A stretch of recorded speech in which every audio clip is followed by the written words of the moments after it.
Alright, so I thought I'd record this while I'm kind of stuck in traffic, but went through all the comments and wrote down the questions, and there were definitely some I kind of expected and a bunch of others that I never imagined. So yeah, and I gotta say, I really did enjoy going through all of them and answering them. So without further ado, let's start.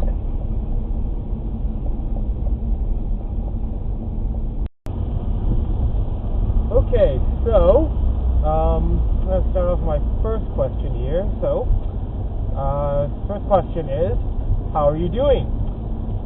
Well, as you can see, kind of stuck in traffic, so not as good right at this moment, as I still got some errands to run and try and get home, kick back and relax, but overall it could be worse, I guess. But yeah, as of late, things have been going pretty good. Busy with work and yeah, just a lot of commuting back and forth and the like. So things are going pretty good. What made you start dashcamming? Well, I started dashcamming because of a news story that happened in Toronto about, I want to say 4 years ago, where someone was driving on a 401 in bumper-to-bumper traffic, and the car ahead of him decided to roll backwards without any warning and hit him. And thankfully, because he had a camera, he was able to record it all down, because when they pulled over to try and deal with the situation, the car ahead of him said, give me $500 or I'll call the cops because you hit me. And clearly that's not what happened. So basically they called the cops, and then while they initially didn't do anything, the guy who rolled backwards and tried to scam him ended up getting charged, and last I heard, it was going through a court system. So I think after reading that story, not only me, but I think a bunch of people realized that the usefulness of a camera, and in my opinion, I think that incident alone single-handedly kicked off the dashcam market here in Toronto, if not in most of Canada.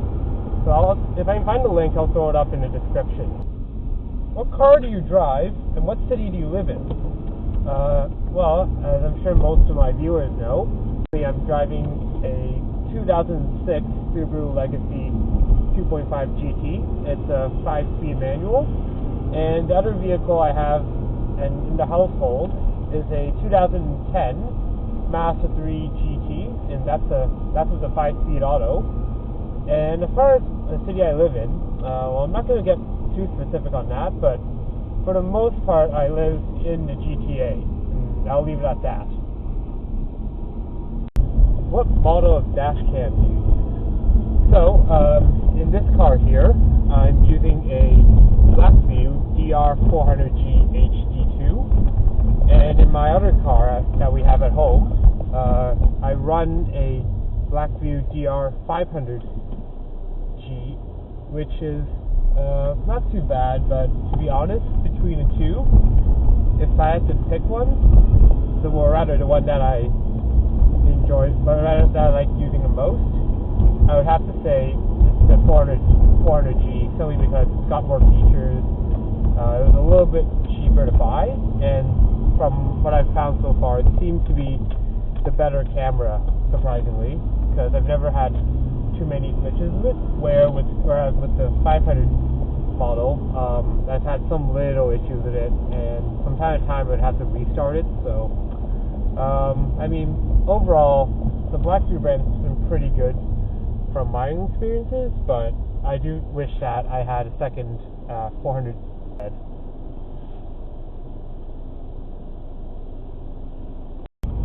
What video editing software do you use? Right now I'm using Adobe Premiere Elements 12, which so far has been pretty good, pretty powerful software. The only downside is that currently the laptop I'm using right now, it's not the greatest, and sometimes it lags, and I've had it crash a few times in the middle of saving stuff and doing editing, so it does kind of take up some of my time just trying to reset everything and making sure it all works. But yeah, when it's working fine, it's got a lot of capabilities, and I'm sure there's still some things that or rather functionalities I still haven't explored. So hopefully when I get some time, I'll go explore it and play around with it, and hopefully that'll make the videos a little bit better.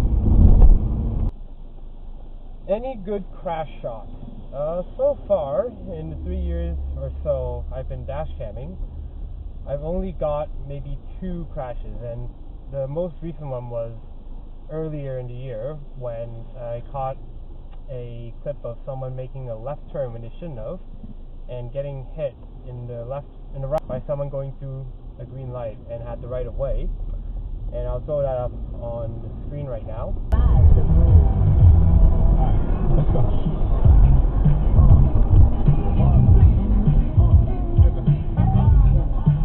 And I guess the second one, I guess quote unquote crash shot I have is another shot early in the year when my car was parked on the side of the road and some guy backed right into it with his pickup truck, which I'll also throw on the screen right now.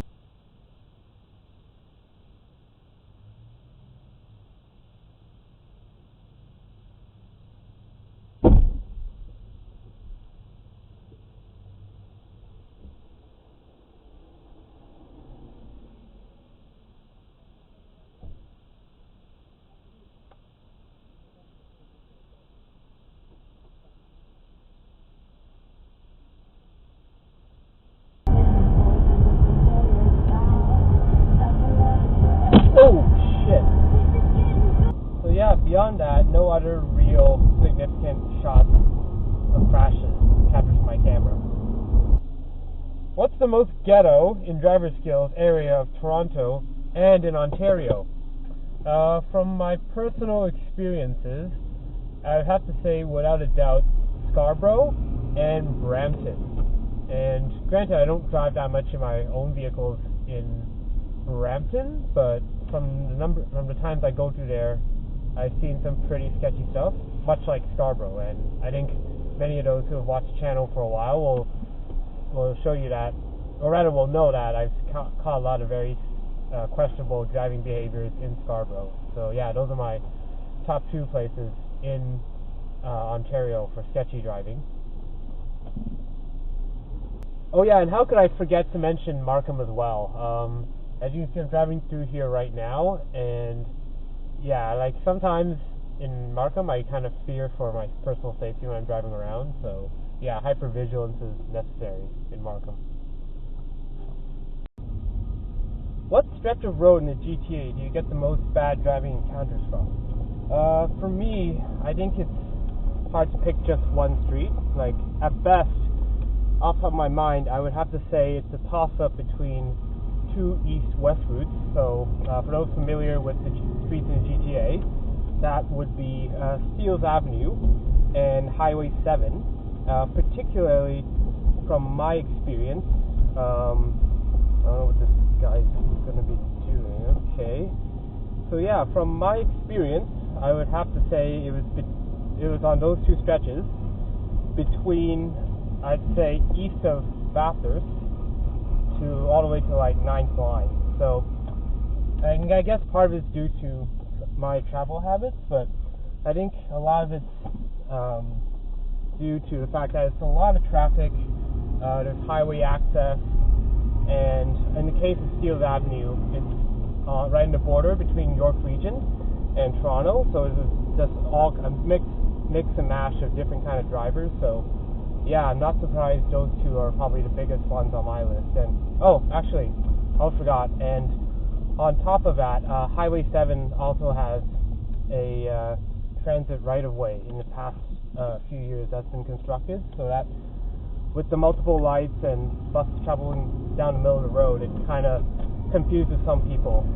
or just people don't pay attention and go on the wrong signals and everything. And I've seen some videos of some crashes of people just going when they shouldn't be going and just generally not paying attention. Have you ever been out of the country? If yes, did you drive, and what was the driving experience like?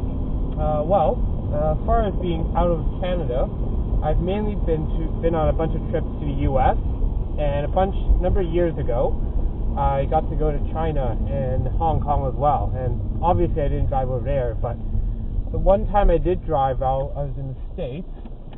I was in upstate New York, And I remember I was driving through Grand Island, and on the interstate, I think it was I-75. Everyone was very orderly, and people wouldn't sit in the left lane constantly, and everyone was pretty close to speed limit.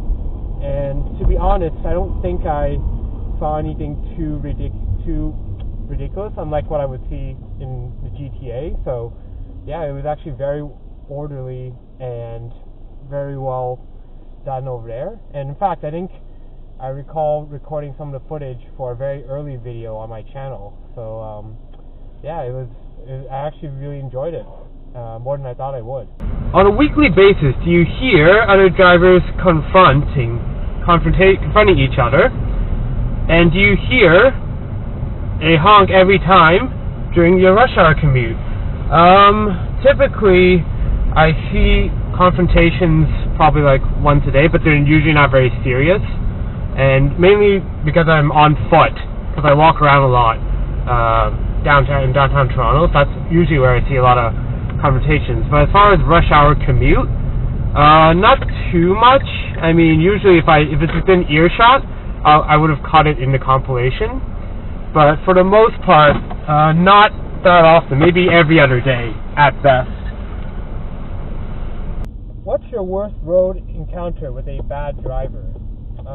Well, I can think of a couple instances. One that was caught on Dashcam and one that wasn't. So I think I'll start with the one that wasn't on Dashcam, and this happened surprisingly before I got my camera. Was when I was driving on the highway, and the car ahead of me all of a sudden gets cut off by another car who was merging well below the speed limit, and then they proceeded to brake check him, and they started road raging as I passed by him.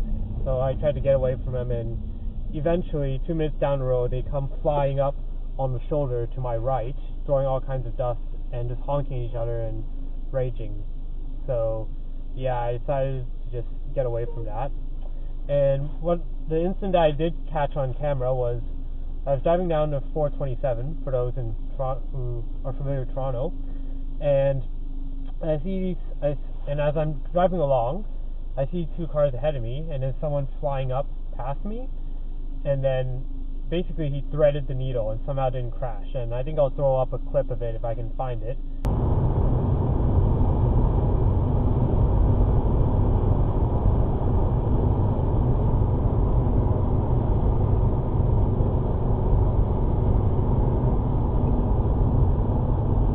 But yeah, I'm surprised I didn't say anything, considering I had some friends with me in the car. So yeah, if there was an interior camera, you should have seen my face. What's the worst case of regretting being nice you have ever had?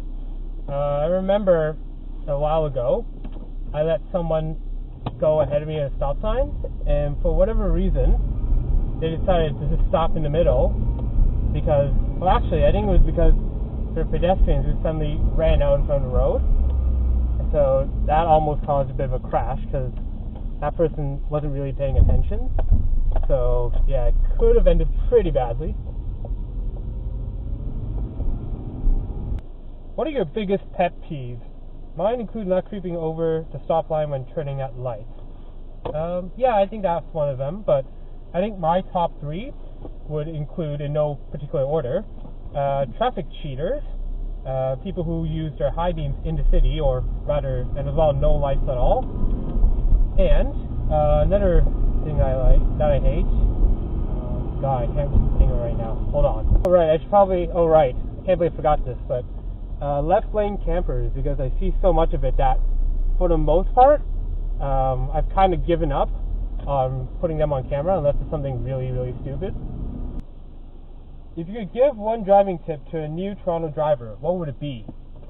My main driving tip would be to drive incredibly defensively and treat pretty much every other driver out there as if they have no license and have no concept of the rules of the road. And while I recognize that is how defensive drivers should always be driving anyways, I think this is very relevant in GTA, because some days it's just an absolute zoo out here. So yeah, if you're not paying attention, bad things could happen.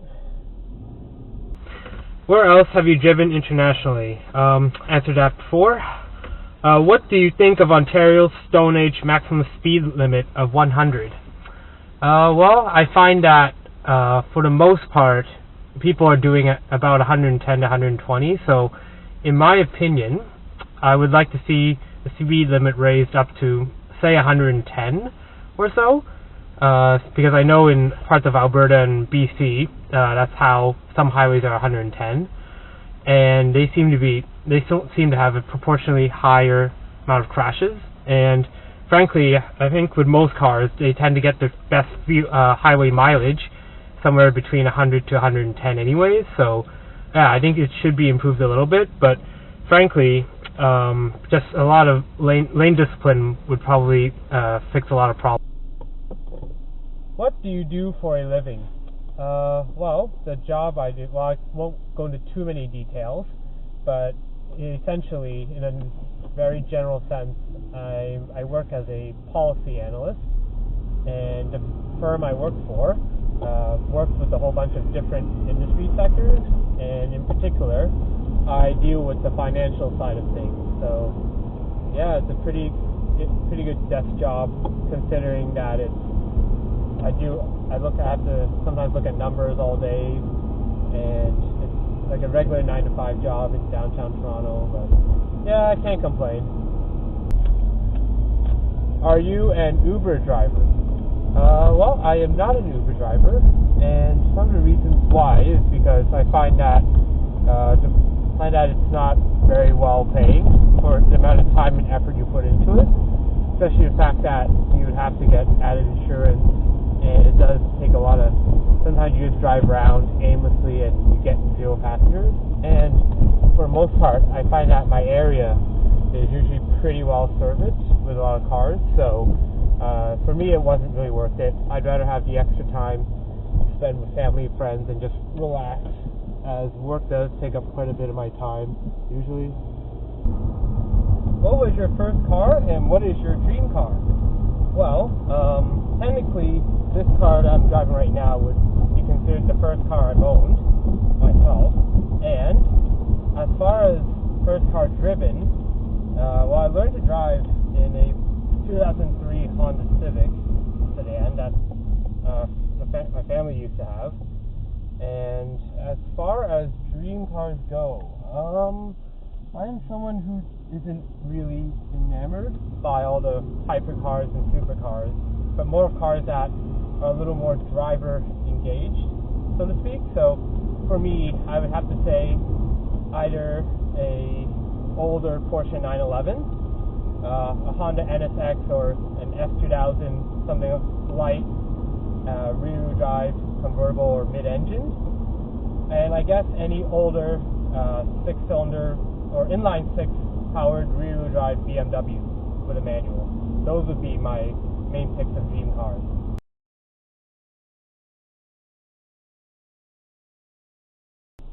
What vehicles have you driven, and how many collisions have you been involved in? Well, as far as vehicles I've driven, they've mainly revolved around what my family's ever owned. So a lot of Hondas, a few Nissans, and I guess what I'm driving right now in the house, and I guess a few other cars that my friends have loaned me to drive, which are more or less very similar, maybe 1 or 2 Volkswagens in between. But interestingly, back in the day, I used to do a job that was automotive related, so through my everyday work and some perks associated with the job, I would have to drive a bunch of different vehicles, and some of the notable ones that I had to deal with were what was at the time a newer Dodge Viper GTS. So you can imagine how daunting it was, because I remember when I first started it up and got in gear, I almost stalled it in first, just trying to pull away from the parking spot. So that was kind of scary for a first timer driving something with that much power. And given the chance to drive an older Alfa Romeo convertible around, I believe it was a 5-speed, and some of the gears didn't have synchromesh, so told that if I had to shift in certain gears, I would need to double clutch, which was kind of interesting because I didn't try it too many times because I wasn't sure I'd be able to get it right without grinding gears. So yeah, I just stayed in the gears that didn't need double clutching, needless to say. As for how many collisions I've been in, as a driver, I've been rear-ended twice, and interestingly, those two incidents happened in the span of maybe under 12 months, I think. Yeah, first time was just going through a green light, and a car pulled out in front of me. I slowed down, lifted off the gas, slowed down a little bit, and then got shoved from behind.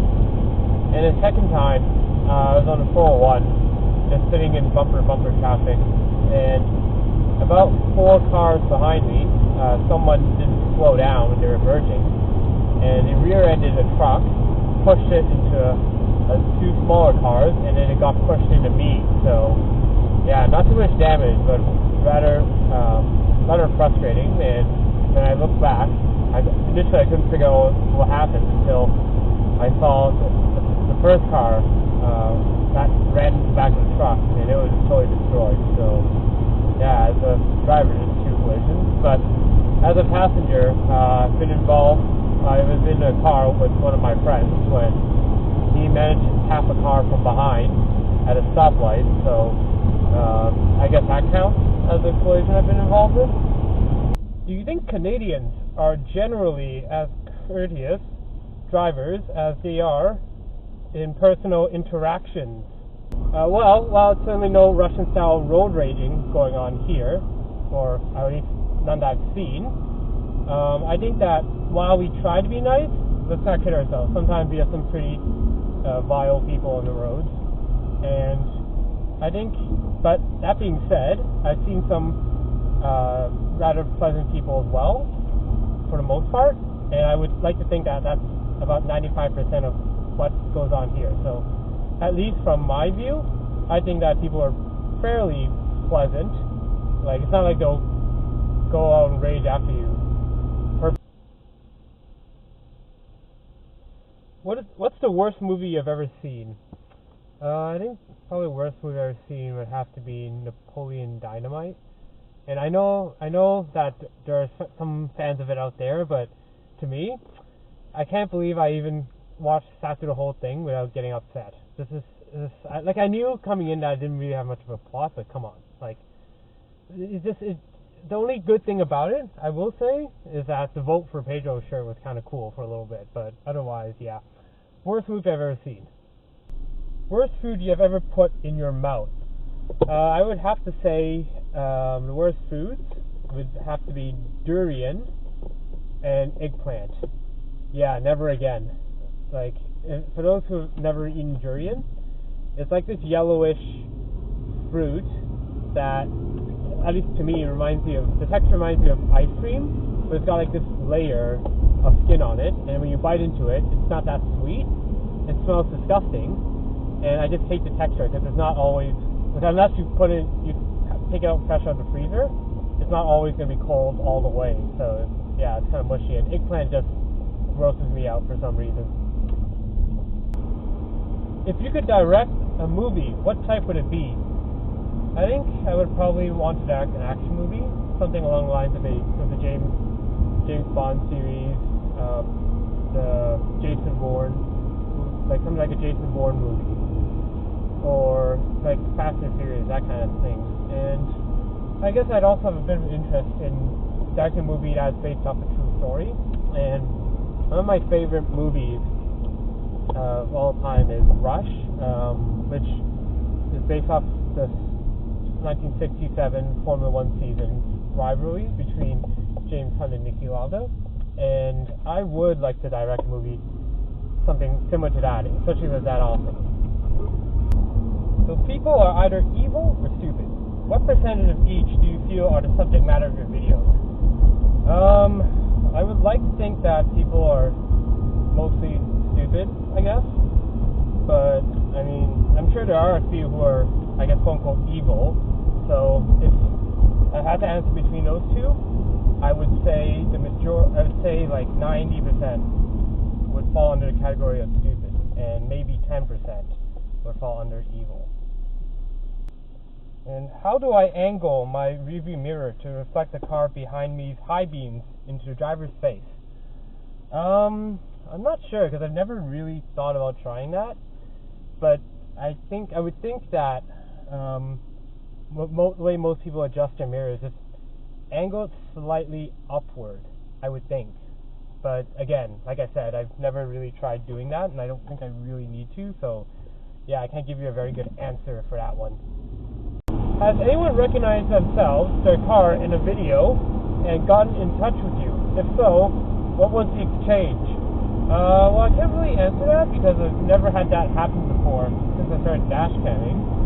But for what it's worth, I've had a bunch of people email me over the last little while about like potential places to check out for like bad drivers and such, and if they can. And some people have offered to send me footage, but haven't really got any actual footage yet. And okay, well, there was one person a while back, out of the blue, who sent me an email saying what I was doing in terms of dashcamming was illegal and that I should expect to see myself in court. And I thought that was the funniest thing I had read all day, and promptly decided to ignore them. Related channel. For non-dashcam related channels, I think I've got a tie here for my favorite ones. It would have to be between Engineered Explained and Doug DeMuro. I enjoy those channels because the former is he does very good research pieces and does a lot about automotive related topics, and I've learned a lot just by watching his videos. And I remember when I first started watching him, he only had about maybe 200k subscribers tops, and at this point in time he's about to reach 1 million, so he's grown his channel's grown quite a bit since I first started watching him. And the latter, I've been reading him when he was on Jalopnik and watching all his videos, and he manages to strike the balance between humor and just good journalism writing, and his videos are awesome too.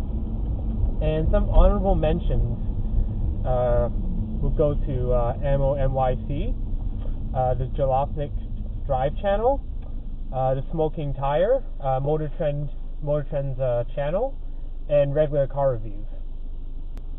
Where do you see our community 10 years from now? I think that some of the biggest channels right now will probably have like 1 million subscribers. We might even have TV shows related to dashcam footage. And as far as where it goes in the future, I'm really not too sure. I mean, other than the idea of dashcamming going bigger and more people getting dashcams, and perhaps even cars coming with dashcams as standard, I'm not too sure where this will be. But yeah, I think I'm just going to take a wait and see approach. Who is your favorite cammer? Oh, that's a loaded question. To be honest, it's very hard to pick, but if I really had to pick one, I'm sorry to say, but I'm going to go for Bad Drivers in Southern California, simply because he was one of the first channels I began watching, and I think I really enjoy his style of how he runs his channel, and the fact that Southern California's driving is better, interesting, and they seem to like to honk a lot. So yeah. What fellow dashcam would you like to meet in person? Well, obviously, if I could, I'd like to meet all of them, but if I had to prioritize, I would have to say people like Bad Drivers in Southern California, Halo Mastermind, and pretty much anyone on the East Coast, East or the West Coast, for the most part. Like all the major ones in the major cities, for sure. But that's just me. I just want to meet everyone, to be honest. How far would you like your channel to go?